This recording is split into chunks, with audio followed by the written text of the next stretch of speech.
On this episode of Lapeef, Let's Talk. Argument that they walk away from the heaviest burden when I think happiness that, is the primary thing that it they're using. actually was. So I am looking it up. It actually was factored in. What I said. Happiness? No, I didn't say anything about happiness. I'm talking about. You said that women get divorced because they're not happy. No. Right? I'm referring to the question you asked me.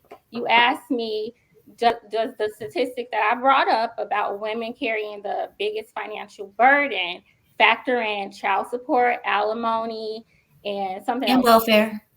And it does. It does. No. Hold on, Ashley. When you first made this argument, you used a blanket statement and said women walk away being the most burdened. And then you added additional context by adding the finances, right? Yes. But being burdened comes in a lot of different forms, and it contradicts, or it's an oxymoron to a larger extent, to say that they walk away the most burdened, but then they're the ones that file for divorce most often. How does that make sense? I would say that women don't hold each other accountable enough. Every single woman I know, whenever I'm trying to understand why she hanging with that scallywag that don't fit in with the crew, I'd be like, yo, what's wrong with your chicks? Why she for the streets? Oh, that's just the way she is, and we just accept them where they at and all of this other type of stuff. Guys don't do that. We don't do that. I don't know if it's because we've conditioned ourselves to just be survivors or just grind or whatever like that.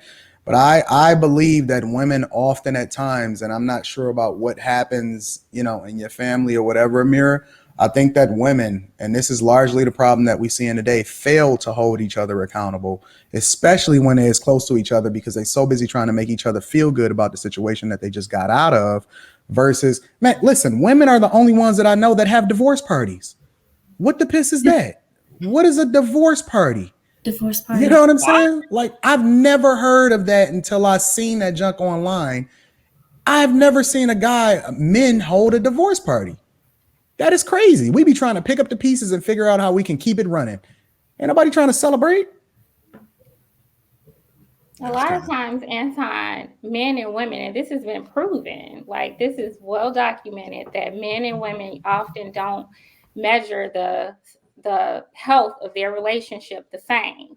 A lot of men think their relationship is better than what it is.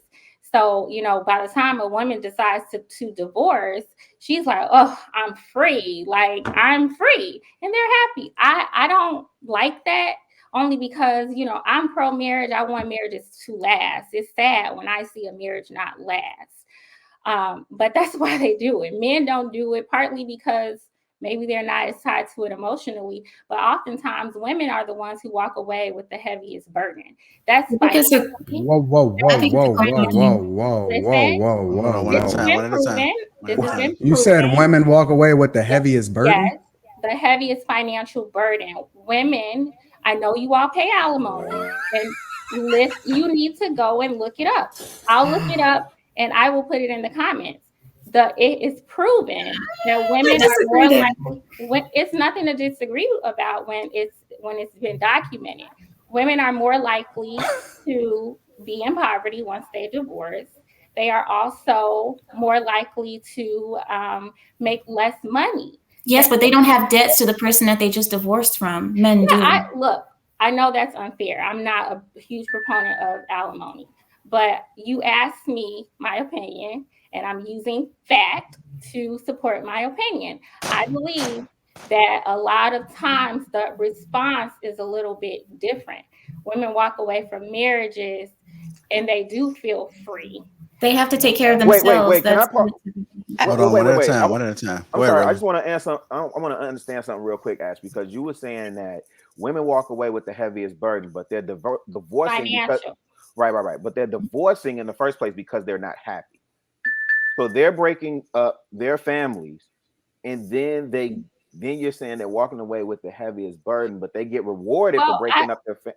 I brought that up because I was just saying that women, when we walk away, I don't think women just want to walk away. We actually do, like financially, we suffer the most. This is just fact. You all can look it up. You all can look it up. I'm sorry. That's my messages. We're not talking about who make the most money. We're not talking about financially who suffers the most as a result of your actions. You say women walk away with the heaviest burden, correct? We're at the most disadvantaged financially. We are. I mean, okay. I know that men have to pay alimony. That's a huge problem. But I'm just looking at the overall, the ultimate, the ending. You can look it up. I'll look it up for you. It's very so do you also factor make less and are less likely to be able to enter into the workforce. And not only that, they are more likely to be in poverty. This is true.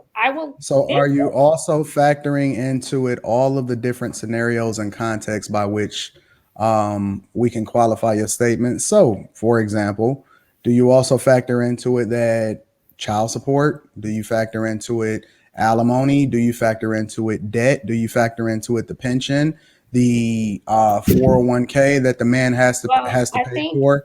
I think you should ask the people who did the research. No. Because listen. Any numbers can be made to mean whatever it is that we want to mean, that we want it to mean, right? You can't use a number to support your argument, then divest yourself from the conversation when we start adding context, right? Because you brought up the fact. So now that I'm starting to challenge it as it relates to the conversation that we having, you saying, nah, you need to go and ask the people, but you're using it to support your argument. So now you got to stand on what it is that you're saying, right? I did say that you have to factor into alimony. I agree with that. But over the long term, men who are divorced do better. End of story. They do better. That's just the truth. But hold on. For whatever reason. But the point that we're making is that you're saying that women walk away with the heaviest burden, and you're using the idea that they don't then in turn, long term, become more successful than the men become. But you can't say they walk away with the heaviest burden, because that's subjective. Because if they felt like they was going to walk away from the heaviest burden, and they felt like the happiness factor, which is the thing that you just used in order to support your argument, was the biggest factor, and being happier wasn't necessarily tied to the financial resources. So then how can you make the argument that they walk away from the heaviest burden when happiness is the primary thing that they're using? So I am looking it up. It actually was factored in. What I said. Happiness? No, I didn't say anything about happiness. I'm talking about. You said that women get divorced because they're not happy. No. Right? I'm referring to the question you asked me. You asked me, does the statistic that I brought up about women carrying the biggest financial burden factor in child support, alimony, and something else? Welfare. And it does.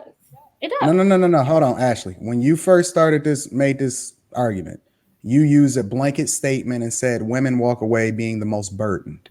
And then you added additional context by adding the finances, right? Yes. But being burdened comes in a lot of different forms, and it contradicts, or it's an oxymoron to a larger extent, to say that they walk away the most burdened, but then they're the ones that file for divorce most often. How does that make sense?